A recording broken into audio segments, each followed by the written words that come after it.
Hi, welcome to Tom Strange Drums. Today we're going to be talking about jazz and left-hand comping. It's basically the hi-hat's job in jazz music to create the backbeat, so the left hand is free to do comping. So we're going to be looking at some simple exercises to really get you going on what the left hand does, and questions and answers with the kick drum and the snare drum. It's pretty good. Check it out. So yeah, jazz comping. I'm going to go through the very sort of basics with you about what we call the jazz engine, which involves the ride, the kick, and the hi-hat. The snare drum. Snare drum's role really in jazz is to kind of complement what's going on, which I'll give you an example of in a minute. But so the hi-hat's job is to create the backbeat. So it really needs to slam it to the floor when you're running. We'll just start with straight time on the ride cymbal, not the jazz time for a minute. We'll come to that later. 4 on the floor. Make sure the beater comes off the head. Don't bury it. And of course, as I said before, the hi-hat on a strong sort of 2 and 4. Just get that going for a minute. Sounds a bit like this.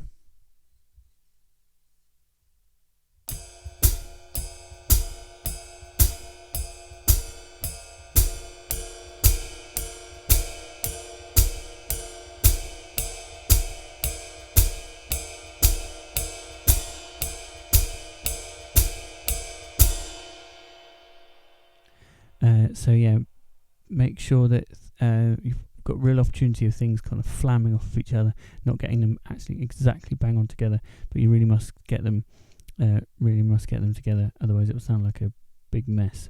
So the snare drum comps basically. So the first comp exercise is to basically copy the ride. It does exactly what the ride's doing, but not too loud and not too quiet. It's just a comping.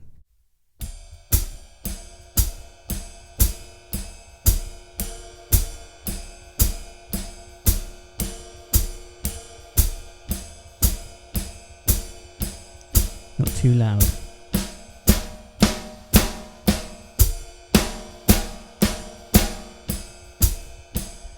comping.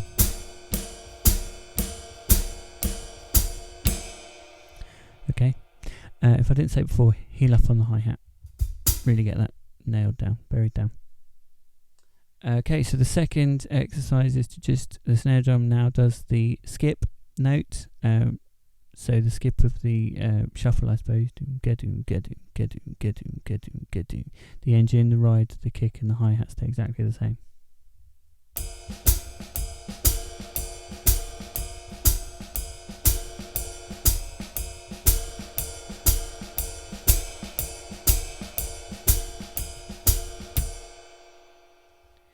And then good exercises to mix them up. So 1 bar of comping on the beat, 1 bar of comping off the beat.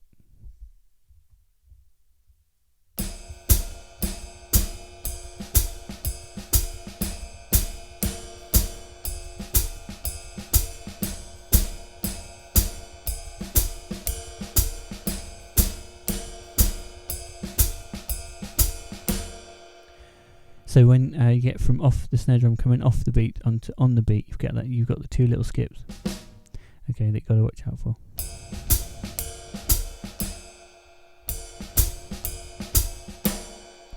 Okay. So generally, as a rule, the engine doesn't change, but you can fill the kick in on the gaps that the snare drum leaves as well, which is quite an interesting thing. So instead of playing straight quavers or quarter notes on the kick, you can fill in the shuffle pattern with your kick in your snare.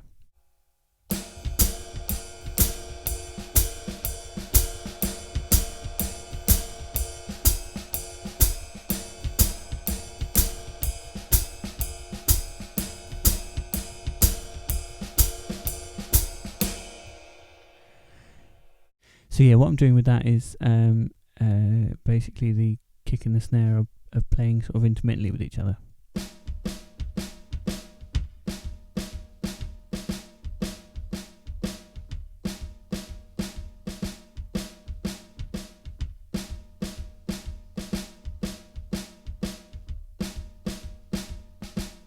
So the braver among you may like to add the jazz pattern in, doing those exercises as well. Sounds a bit like this.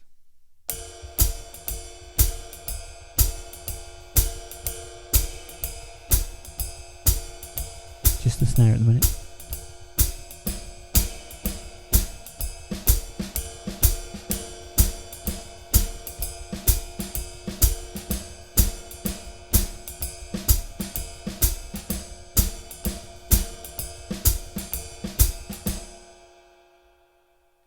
Okay, careful with that they're together. It's very tempting to